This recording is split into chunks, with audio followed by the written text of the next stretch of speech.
Shri M V ഗോവിന്ദനെ ഇന്നലെയും കാണാനിടയായി. അപ്പോൾ വിമർശിക്കുന്നത് ശരിയാണോ എന്ന് ചോദിച്ചു കഴിഞ്ഞാൽ, വിമർശനം ഒന്ന്, സുഹൃത്ത് ബന്ധം മറ്റൊന്ന്, ആ രീതിയിലാണ്. ഞങ്ങൾ വേദി പങ്കിട്ടിട്ടുണ്ട് മുമ്പും. അപ്പോൾ ഇന്നലെ കണ്ടു, വളരെ കാര്യമായിട്ട് ഞങ്ങൾ സംസാരിക്കുകയൊക്കെ ചെയ്തു പോയി.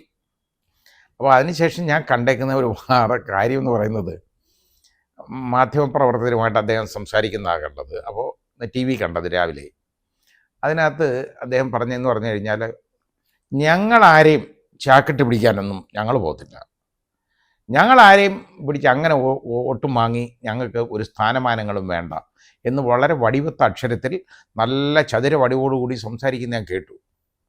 അത് കേട്ടപ്പോഴേ എനിക്ക് തോന്നി ഇതെന്താ പ്രശ്നമെന്ന് നോക്കിയപ്പോഴാണ് പിന്നെ മനസ്സിലാവുന്നത്, വടക്കാഞ്ചേരി ബ്ലോക്ക് പഞ്ചായത്ത് പ്രസിഡന്റ് തിരഞ്ഞെടുപ്പ് വന്നു. അപ്പോൾ വടക്കാഞ്ചേരി ബ്ലോക്കിൽ വന്നപ്പോൾ മുമ്പ് യഥാർത്ഥത്തിൽ വൻ ഭൂരിപക്ഷത്തോടു കൂടി CPM ഭരിച്ചുകൊണ്ടിരുന്ന സ്ഥലമാണ്. അവിടെ വൻ ഭൂരിപക്ഷം 3 സീറ്റ് മാത്രമേ ഉള്ളായിരുന്നു UDF. പക്ഷേ ഇപ്പോൾ വന്ന സംഭവം എന്ന് പറഞ്ഞാൽ 7 സീറ്റ് CPM-നും 7 സീറ്റ് ഇടതുമുന്നണിക്കും 7 സീറ്റ് UDF-നും കിട്ടി ആയി. അതിനകത്ത് ഒരു മുസ്ലിം ലീഗ് വിമതൻ എന്ന് പറയുന്നത്, സ്വതന്ത്രൻ എന്ന് പറയുന്നത് അതെന്തോ അതെനിക്ക് മനസ്സിലായില്ല. ഏതായാലും UDF-ൻ്റെ സ്ഥാനാർത്ഥിയായിട്ട് മത്സരിച്ച് ആണ് അയാൾ ജയിച്ചത്. ഈ വിമതനെ അവസാനം എന്താണെന്നറിയോ, ഇയാൾ ഈ ഇലക്ഷൻ ഒക്കെ വന്നു ഒന്നും അനങ്ങുന്നില്ല, ഒന്നും അറിഞ്ഞില്ല. ഈ ഇലക്ഷനൊക്കെ വന്നപ്പോൾ അതിൻ്റെ തലേന്ന് ഒരു കോൺഗ്രസ് നേതാവിനെ ഇയാൾ വിളിച്ചിട്ട് പറഞ്ഞു, എനിക്ക് വലിയൊരു ഓഫറുണ്ട്, ഒരു 50 ലക്ഷം രൂപ തരാം, അല്ലെങ്കിൽ പ്രസിഡൻ്റ് ആക്കാം. പ്രസിഡന്റ് എന്ന് പറഞ്ഞാൽ ആരാ? അയാൾ പഠിപ്പിക്കുന്നുണ്ട് കേട്ടോ. പ്രസിഡന്റ് എന്ന് പറഞ്ഞാൽ വലിയ പദവിയേത്. നിങ്ങളുടെ കൂടെ ഞാൻ നിന്ന് കഴിഞ്ഞാൽ ചിലപ്പോൾ നറുക്കിടിയിൽ, കാരണം നറുക്കിട്ടാലേ കിട്ടുള്ളല്ലോ, നറുക്കിട്ടാലേ ഇത് കിട്ടുള്ളൂ. അപ്പോൾ അത് കിട്ടും എന്നുള്ള ഒരു ഉറപ്പില്ല, നറുക്ക് വീഴുന്ന അനുസരിച്ചിരിക്കും. പക്ഷേ ഞാൻ അവരുടെ കൂടെ ചെന്നാലോ എനിക്ക് 50 ലക്ഷം രൂപ കിട്ടും, 50 ലക്ഷം രൂപ തരാമെന്ന് പറഞ്ഞിട്ടുണ്ട്, അല്ലെങ്കിൽ പ്രസിഡന്റ് പദം ഏത് വേണം എന്ന് ചോദിച്ചിട്ടുണ്ട്. എനിക്ക് എൻ്റെ ലൈഫ് ഒന്ന് സെറ്റിൽ ചെയ്യണ്ടേ, ലൈഫ് സെറ്റിൽമെൻറ്റ് വേണമെന്ന് എന്ന് പറഞ്ഞാൽ എന്തുവന്ന് അയാൾക്കറിയാം, നമുക്കറിഞ്ഞൂടാ അയാളെ ഉദ്ദേശിക്കുന്നത്. എൻ്റെ ജീവിതത്തിൻ്റെ കാര്യം ഞാൻ തന്നെ നോക്കണ്ടേ, എനിക്ക് വേണ്ടിയല്ലേ ഞാൻ കഴിയേണ്ടത്, എൻ്റെ ഉയർച്ചയല്ലേ ഞാൻ നോക്കേണ്ടത്. ഇങ്ങനെയുള്ള വലിയ വർത്തമാനങ്ങളൊക്കെ അയാൾ വിളിച്ച് പറയുന്നുണ്ട് കേട്ടോ. അതൊക്കെ റെക്കോർഡ് ചെയ്യപ്പെടുന്നു, ഇയാൾക്ക് അറിഞ്ഞുകൂടായിരിക്കും, അതുകൊണ്ടായിരിക്കും ഇതെല്ലാം വിളിച്ച് പറഞ്ഞത്. അപ്പോൾ ഇതൊന്നും നമ്മൾ ചിന്തിക്കേണ്ടത് എന്താണെന്നറിയോ, അയാളുടെ ലൈഫ് സെറ്റിൽ ചെയ്യാൻ വേണ്ടിയാണോ അയാൾ ഇത് മത്സരിച്ചത്? ജനങ്ങളുടെ കയ്യിൽ നോട്ട് വാങ്ങിയത് സേവനത്തിന് വേണ്ടിയല്ലേ? അയാളുടെ ലൈഫ് സെറ്റിൽ ചെയ്യാനാണ് അയാൾ ഈ അവസരം ഉപയോഗിക്കുന്ന, വോട്ടും വാങ്ങിച്ചുകൊണ്ട്. എന്നിട്ട് ഇതുപോലെ ഇത്രയും വൃത്തികെട്ട ഒരുത്തന്നെ ഞാൻ ഇന്നുവരെ കണ്ടിട്ടില്ല കേട്ടോ, ഇങ്ങനെ പച്ചയായിട്ട് വിളിച്ച് പറയുന്നത്.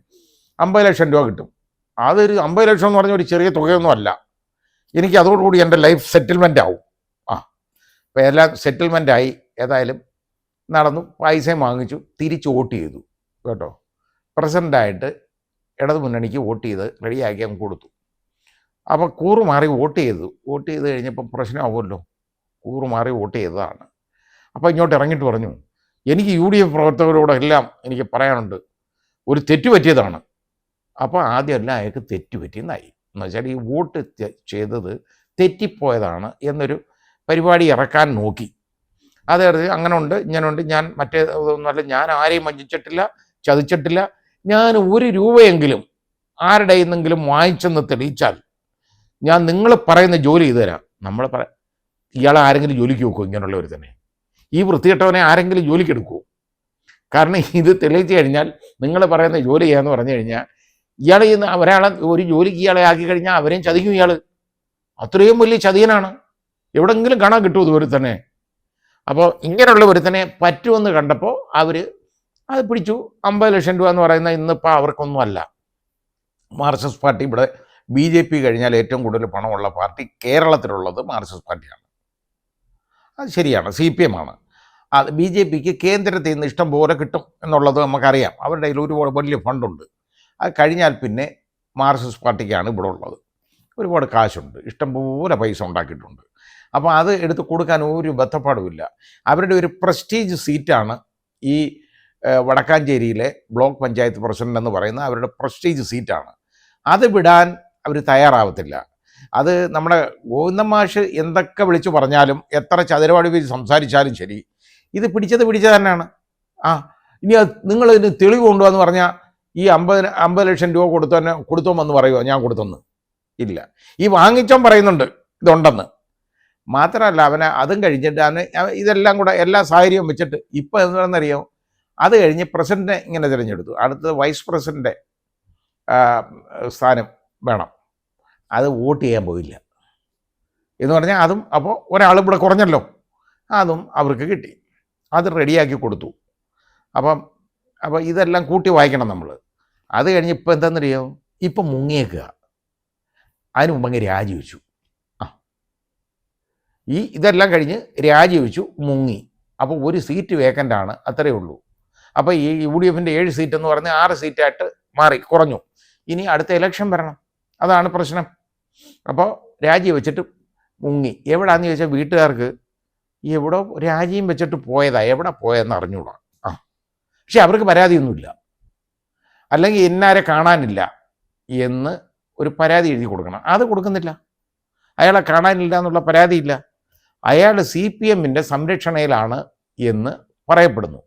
അതിന് എല്ലാ കാര്യങ്ങളും അത് ശരിയാവുന്ന വിധത്തിൽ അതിൽ ബാബു എന്ന് പറയുന്ന ഒരാളുടെ വോയിസ് അത് കേൾപ്പിച്ചിട്ടുണ്ട് കേട്ടോ. അത് പറഞ്ഞേക്കുന്നത് എന്തെന്നറിയോ, അതെ അവരുടെ ഭാഗത്തുനിന്ന് വല്ല പ്രശ്നമുണ്ടോ, വലിയ കുഴപ്പമുണ്ടെങ്കിൽ പറഞ്ഞോളൂ, ഒന്നുമില്ല ഞങ്ങൾ നോക്കിക്കോളാം, എല്ലാം റെഡി ആക്കിക്കോളാം. എന്ന് വെച്ചാൽ അവരെല്ലാം അടിച്ചൊതുക്കിക്കോളാം, വല്ല പ്രശ്നം ഉണ്ടെങ്കിൽ പറഞ്ഞോണം, ഒരു കുഴപ്പമില്ല, ഒന്നുകൊണ്ടും പേടിക്കണ്ട കേട്ടോ, ഒന്നുകൊണ്ടും ധൈര്യപ്പെടണമെന്നല്ല, ഒന്നുകൊണ്ടും പേടിക്കണ്ട എന്ന് പറഞ്ഞു കൊടുത്തു. ഇതൊക്കെ പറയുന്ന കേൾക്കാം. ഇതെല്ലാം കൂടെ കൂട്ടി വായിക്കുമ്പോൾ ഈ പറയുന്നത് പോലെ പണം കൊടുത്ത് ഇയാളെ സ്വാധീനിച്ചാണെന്നുള്ളത് എവിഡൻ്റ് അല്ലേ, തെളിവല്ലേ. ഇപ്പോൾ ഇനി നമ്മുടെ വിജിലൻസ് ഉണ്ടല്ലോ, കാര്യമായിട്ട് ഇങ്ങോട്ട് ഇറങ്ങി പ്രാഥമിക അന്വേഷണം അങ്ങ് നടത്തുന്നുണ്ട്. ഒരു പരാതി ഇല്ലെങ്കിൽ പോലും വലിയ കാര്യം അവരെല്ലാം ഇപ്പം അങ്ങ് റെഡിയാക്കി തരും. വിജിലൻസ് എന്ന് പറയുന്നത് നമ്മുടെ ബഹുമാന്യനായ മുഖ്യമന്ത്രിയുടെ കീഴിലുള്ളതാണ്, അതാദ്യം മനസ്സിലാക്കണം. ആഭ്യന്തര വകുപ്പിൻ്റെ കീഴിലുള്ളതാണ് വിജിലൻസ്. വിജിലൻസ് അങ്ങോട്ട് പ്രാഥമികമായ ഒരു അന്വേഷണം നടത്തി. എന്തിനാണെന്നറിയോ, അങ്ങോട്ട് കയറി അന്വേഷിച്ചിട്ട് ചുമ്മാ പറയുന്നത് യാതൊരു കാര്യമില്ല എന്ന് പറഞ്ഞ് എഴുതി അങ്ങ് തള്ളും. അതോടുകൂടി അതങ്ങ് തീരും. അപ്പോൾ അതിലൊന്നും ഞാൻ വിശ്വസിക്കുന്നില്ല. പക്ഷേ ഇത്രയും വൃത്തികേടുകൾ ഇങ്ങനൊരു രാഷ്ട്രീയ പ്രസ്ഥാനം കാണിക്കണം, അവർക്ക് എന്ത് പേരുദോഷം ഉണ്ടാവുമെന്നറിയോ. ഇതിൻ്റെ വരുംവരാഴികളൊന്നും ആലോചിക്കാതാണോ ഗോവിന്ദൻ മാഷൊക്കെ ഇതുപോലെ ഇതിന് വെള്ളപൂശാൻ നടക്കുന്നത്? ഞങ്ങളും അങ്ങനെ ചെയ്തിട്ടില്ല, മറ്റേത് ചെയ്തിട്ടില്ല, ഇത് ചെയ്തിട്ടില്ല. വെള്ളാപ്പള്ളിയെക്കുറിച്ച് ചോദിച്ചു അതിൻ്റെ ഇടയിൽ. വെള്ളാപ്പള്ളി എന്ന് പറയുന്നത് അത് അങ്ങനെ വർഗീയതയൊന്നും പറയുന്നതല്ല, വല്ലപ്പോഴും ഒക്കെ വല്ലതും വിളിച്ച് പറഞ്ഞെന്നിരിക്കും, അത് ഞങ്ങൾക്ക് ഉത്തരവാദിത്തമില്ല എന്ന്. അതാണ് കാര്യം. പിന്നെ നമ്മുടെ ബഹുമാനപ്പെട്ട മുഖ്യമന്ത്രിയാണെന്നുണ്ടെങ്കിൽ എപ്പോഴും വെള്ളപ്പള്ളിയെ ന്യായീകരിച്ചുകൊണ്ട് പറയും, വർഗീയവാദിയൊന്നുമല്ല, ഒരിക്കലുമല്ല, വളരെ കുമാരനാശാനാണ്, എല്ലാം അതാണ്. ആ രീതിയിൽ പറഞ്ഞു. പോലെയുള്ള പരിപാടിയാണ് ഇപ്പോൾ CPM കാണിച്ചുകൊണ്ടിരിക്കുന്നത്. ഇങ്ങനെയുള്ള ആളുകളെ കൊണ്ടുകടന്ന് ഇവർ വലിയ ഉപദ്രവത്തിലായി.